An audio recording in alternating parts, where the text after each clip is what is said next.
Hello, everyone. Welcome back to the Thomas Gallery, and we're here. We are here. This is the last day of my November Skull Marathon, if you will. And I'm going to end it with a very, very familiar image. Many of you watching this video, well, actually, all of you watching this video, share this in common.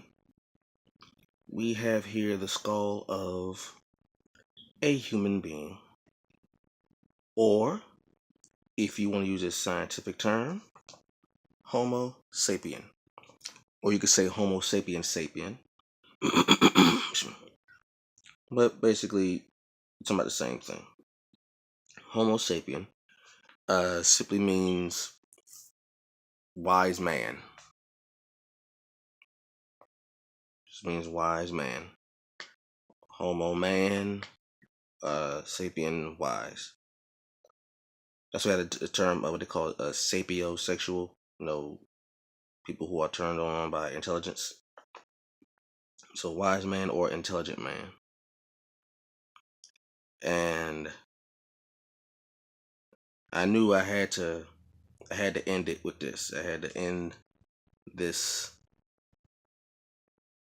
little, I guess, marathon with this particular image. Gotta put us in here sometime. I'm pretty sure had I not, somebody would have started to say, "Hey, you didn't put human skull on there," but I had to put human skull on there. I had to. So anyway, human beings, a widely populated species, originated from Africa, and about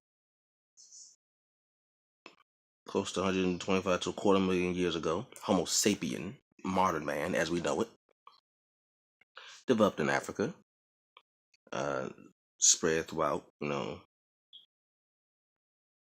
land, and left Africa some 100,000 years ago, populated the earth, and has now evolved into the species that we are today. They are, we are. I'm talking about as though I'm not a human. I should do like that.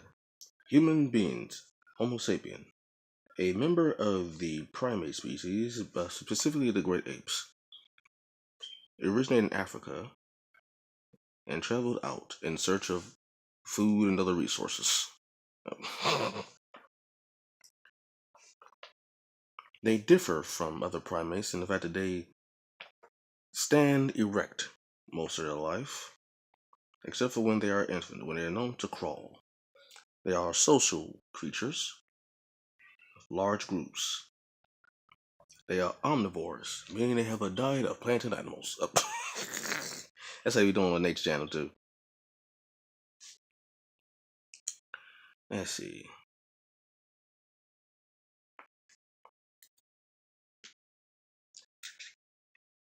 All right. All right, let's go. I remember the first time I ever drew a skull. The first time I ever attempted to draw a skull, and I got it right too. I was in the 8th grade. I remember this. 8th grade, my homeroom teacher, Mr. Williams from Shaw Junior High in Washington, D.C. Shout out to Shaw Junior High. Shout out to Mr. Williams. He was also my track coach. I told a story a while ago when I was on the track team in junior high. He was my track coach.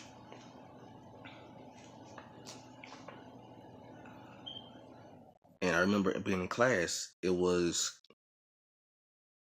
kind of like a slow day, nothing too crazy. And I remember I had never drawn. I don't even know what compelled me to draw a skull in the first place. But I was just drawing in class. The day was kind of slow, and I think it was like winding down to the end of the school year. I think so. And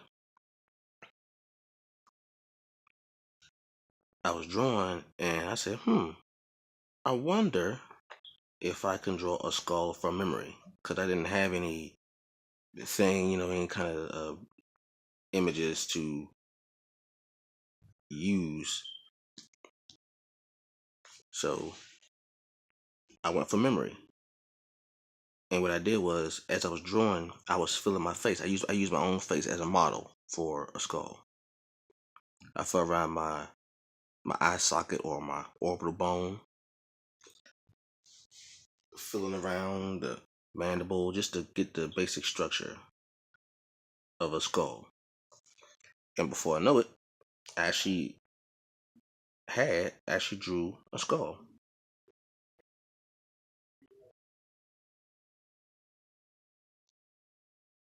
And it came out pretty good. It came out to my liking for the very first time. Once I did that, I was like, okay, I'm gonna add this, since I know I can do it. I'm gonna add this to my my skill set. And that's really what got me into studying anatomy, because when I got to ninth grade, my teacher, my ninth grade teacher, Miss Hudson, I couldn't stand her. I didn't like her at all. She was a self-proclaimed jerk.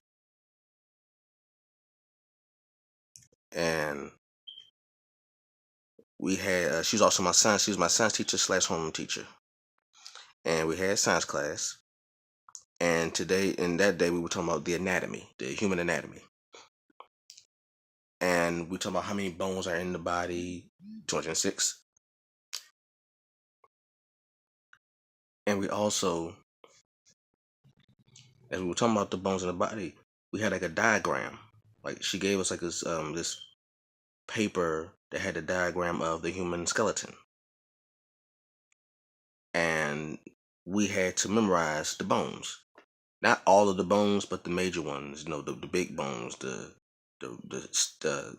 sternum, the clavicle, scapula, the radius, ulna, fibia, tibia, the skull.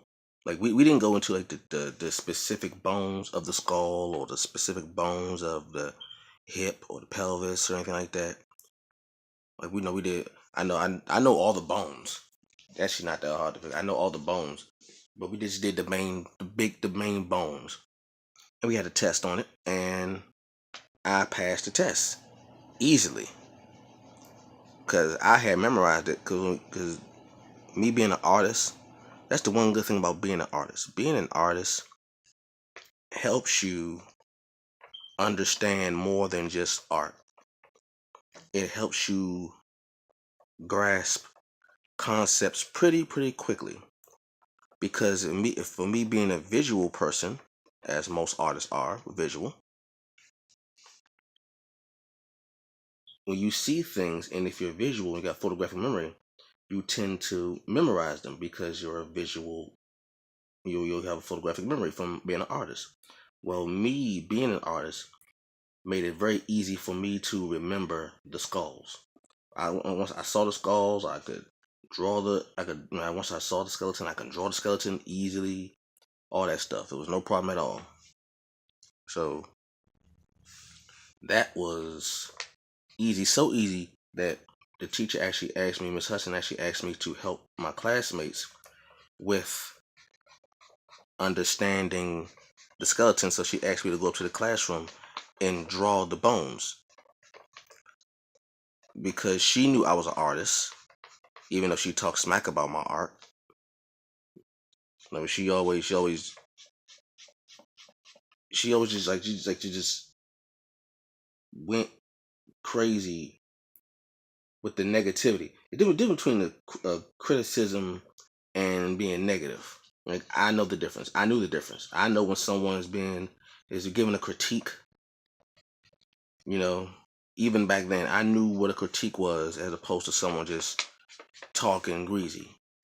And even then, I can tell that she was talking greasy until the time it came for me to go up to the class and, you know actually give a little talk, give a little classroom lecture on the human anatomy,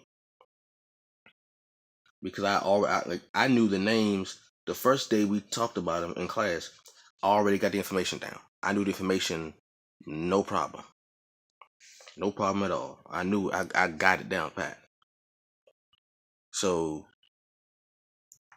all the times she talked crazy about my art and me drawing and redrawing, she called me to assist her in with the classroom when it comes to that, because she couldn't draw, so she asked me to do it. Now I don't know whether or not she was saying that to really kind of make me look crazy. I said, "Oh, I thought, like, aren't you the artist in the room? Can't you draw?" Like, stuff like that. She would do that. She would try to put you on Front Street, not for the sake of learning, but if if she had some kind of, you could tell she had some kind of issue with you, she would put you on blast for the sake of putting you on blast. And she must have thought, like, because she and I, we bumped heads in class. Like, we literally bumped heads. Well, not literally bumped heads, but we figuratively bumped heads. Like, we had slight arguments in class about certain things, class related. But I was the only one that challenged her. Like, when it comes to something that didn't make sense, I actually would challenge her. Ain't much changed about me. I still do that to this day. Something don't make sense, I'm gonna challenge it.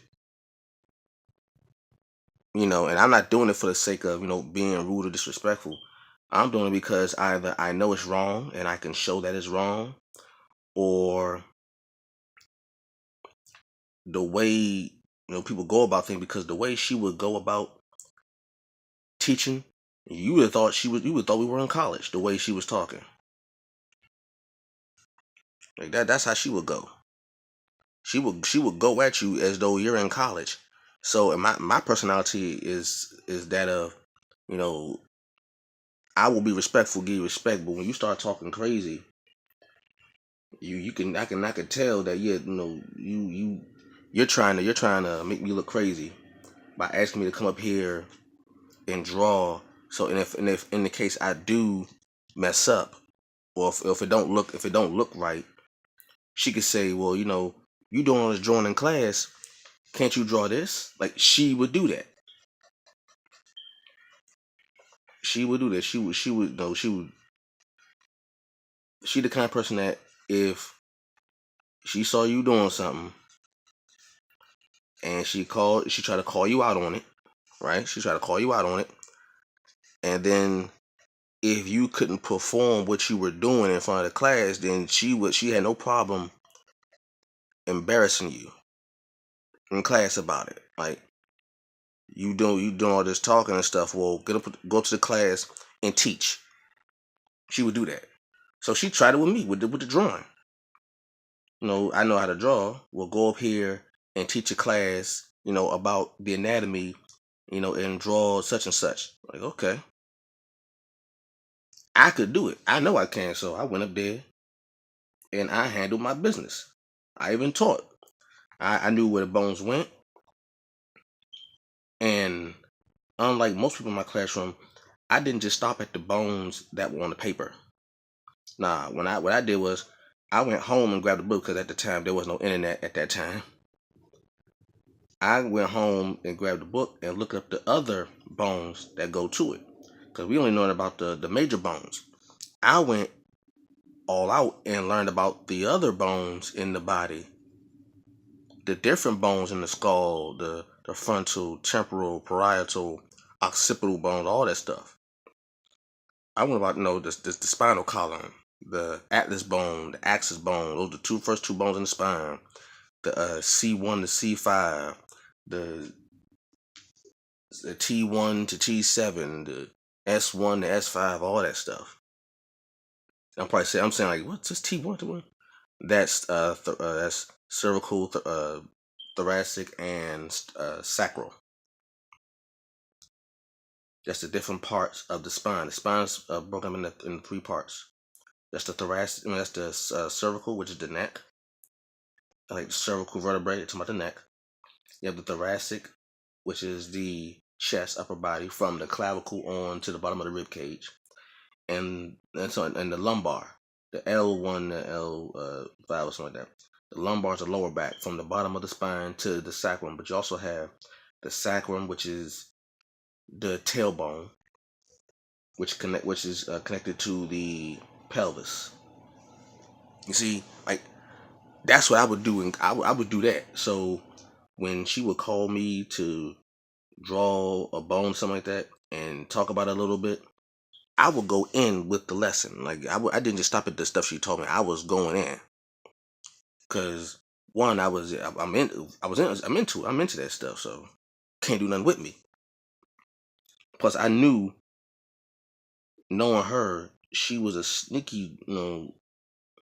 She, like, to me, she's like the kind of person I was hurt as a child in junior high, and just took out all her frustration as a teacher on the students. That's what she seemed like to me. She seemed like the lady that when she was a little girl, she ain't get no Valentine's card or something like that in junior high, and the kids teased her and stuff. So when she became a teacher, she took it out on her students. That's what I think. I couldn't stand that woman, man. Miss Hudson. Oh, I couldn't stand her. Even though she's not the worst teacher I've had, she's the second worst. I tell you that much. She's the second worst teacher I've ever had, but she's not the worst teacher I've ever had. Trust me, I talked about that too. The worst teacher I've ever had, Miss Reed, my science teacher in high school. Couldn't stand that lady. That's the worst teacher I've ever had.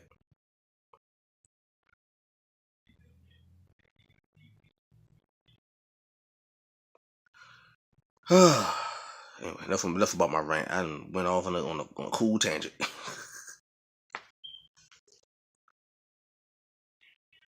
Let's see.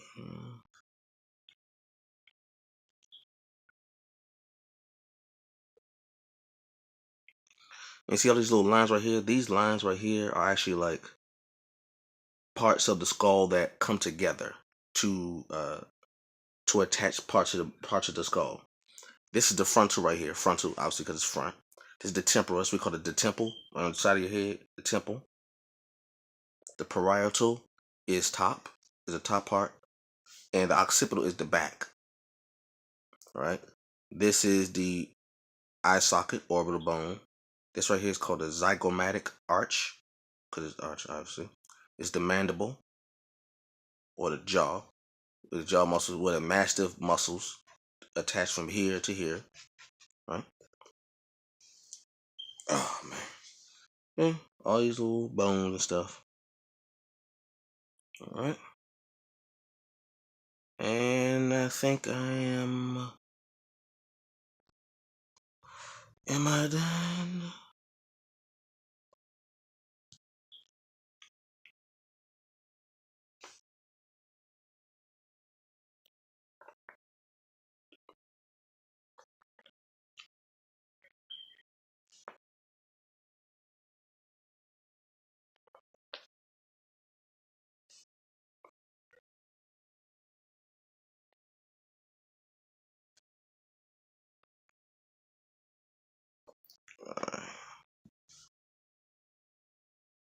All right, that's it. Ladies and gentlemen, we are done with November's skull drawings. Hope you enjoyed all of the unique skulls. Hope you enjoyed all of the talks. Hope you learned something.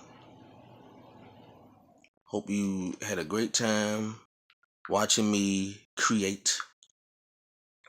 And I will see you tomorrow on December 1st, where I have a whole new set of drawings for December. All right? All right, so hope you enjoy this. Have a good day. Leave a comment down below. Like, comment, subscribe, and share. Hit the little bell button for notification. And I will catch you all later. Peace.